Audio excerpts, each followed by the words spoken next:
English Premier League football winners over the weekend. 1 and 2 last year were Man City and Arsenal. They both won in the opening round. Also winners, Brighton, Fulham away Everton, Newcastle spanking Villa 5-1. Draws for Bournemouth and West Ham, Brentford and Tottenham, Chelsea and Liverpool. Also significant that all three promoted sides who came up from what we used to call Division 2, the Championship it is called now, all three of those lost. Well, Tom Rennie, talks sport out of England, joins us. It's a welcome back, mate. And here we go. Another season. Yes, another season, a selection of wild games across the opening weekend. And yeah, I've been to 3 games in 3 days, and frankly, I'm exhausted, but it's great that it's back. Okay, you went to Chelsea-Liverpool today. Tell us about that, because these two teams should be in the top 4 or close to it by season's end.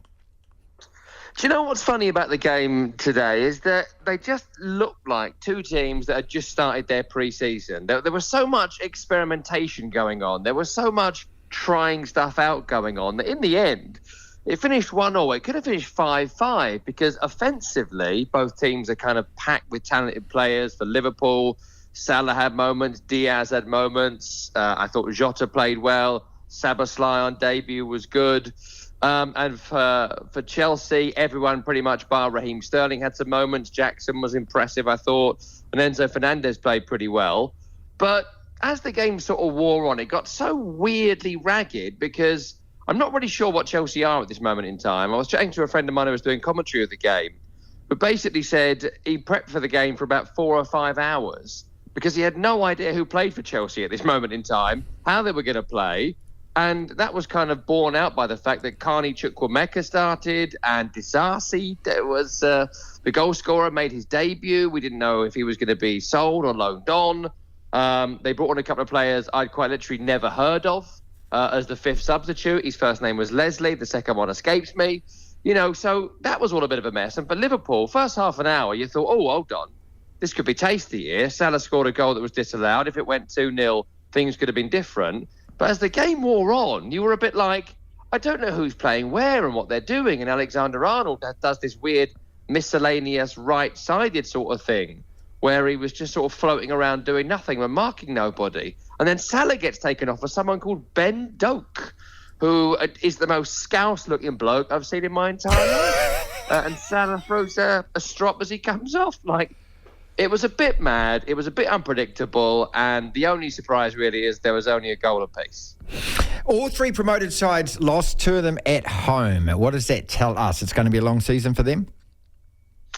Look, I think this is the worst trio of promoted teams in recent history. I think they will all go down, and I'd put a sizable bet certainly on Luton Town and Sheffield United to return to the Premier League. Look, on Luton, terrible first game for them to go to Brighton, who, despite selling every single thing they own to Chelsea over the last 18 months, remain a very good football team. And they put them to the sword for 4, and it could have been more. If you think about Sheffield United, they've sold Ndiaye to Marseille and they sold Burge to Burnley, 2 of their best players from last season. So it's very rare you come to the Premier League and start jettisoning players, certainly to rivals. And in the end, I think the Premier League quality matters. You know, there's great coaching and tenacity and all that sort of stuff. But in the end, do you have good enough players to be in this division? And I don't really see anybody on either roster good enough. For Burnley, slightly better. I mean, they played Man City, so what do we learn from that? Not a great deal. I was impressed by Koliesho on the right-hand side. Amdouni up front had his moments, but they made 6 debuts in the game against Man City. So this is not the team that won the championship at Acanto last season. It's a totally new team, which in itself takes weeks to sort of blend in.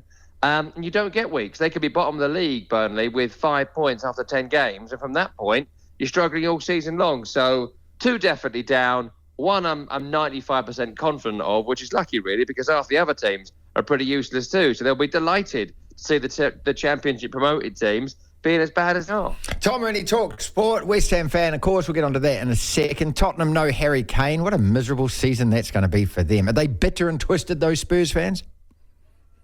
I don't think they are, only because this was so inevitable for so long. And I think even, I had breakfast this morning with my brother-in-law who's a Tottenham fan.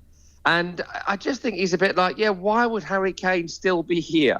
It's it's almost like one of those situations where you stepped out on your wife so many times and yet she won't divorce you. Right. Okay. Like, just at this point, it's over. It's finished. And, I think they're just happy to have ended 5 or 6 years of constant speculation about his future.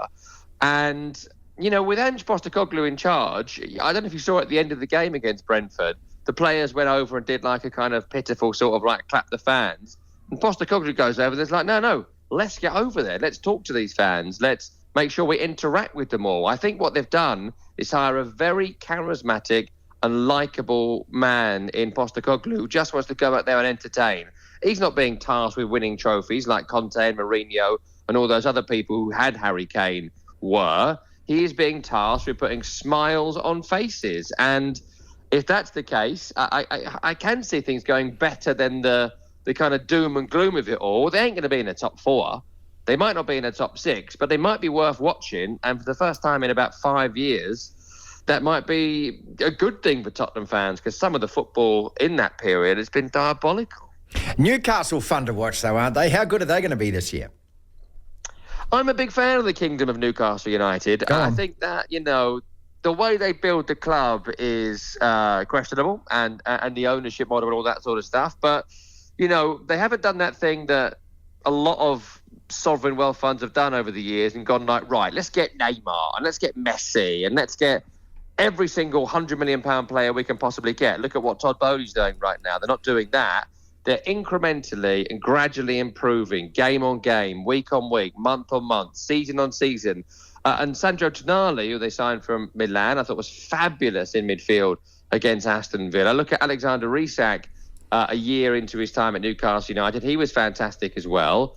Harvey Barnes scoring on debut. You go through the team and you go through the bench now as well for Newcastle.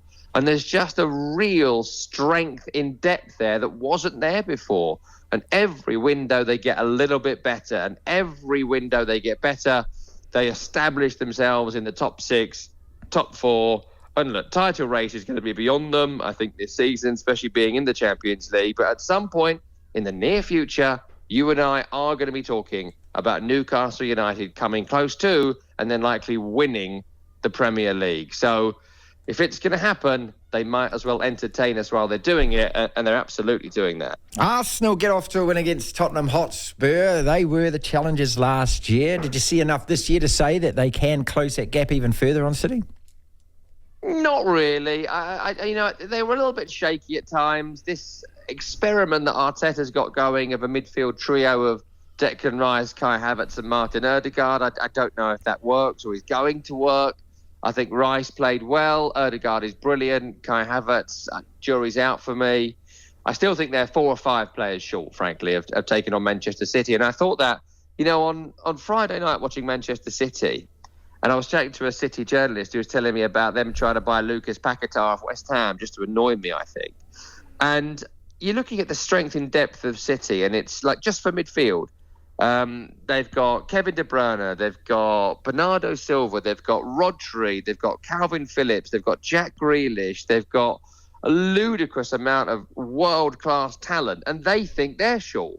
And if they think they're short, Arsenal are miles off it from what Man City have got to offer. The squad depth just isn't there to compete. And again, that's what you've got to do. You've got to beat Man City. You can't just be a great team now. You've got to beat this sovereign wealth fund of unbelievable resources. And even Josep Guardiola, they brought in a centre-half City. They don't need him because they've already got Ake, Akanji, Diaz, Laporte and Stones. And they just bought another one just for a laugh.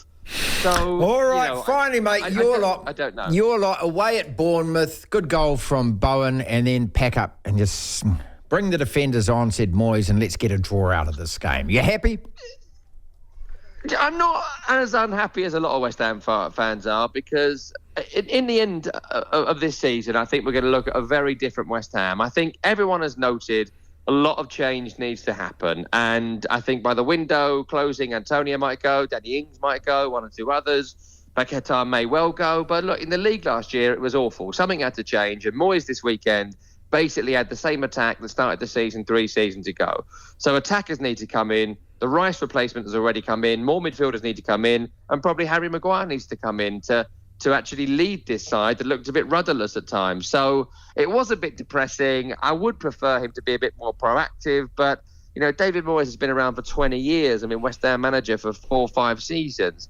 You kind of know what he's going to do. But I do sort of think if he had more attacking options, if he had anyone to replace Benrahma with, anyone to replace Bowen with, and anyone like Antonio to replace Antonio, I think that West Ham might have been a bit more offensive as the game went on at 1-0, but the depth isn't there. So I think West Ham over the next 3 weeks got to do some real business in the transfer window, but didn't lose the game. And at this point, I'll take that.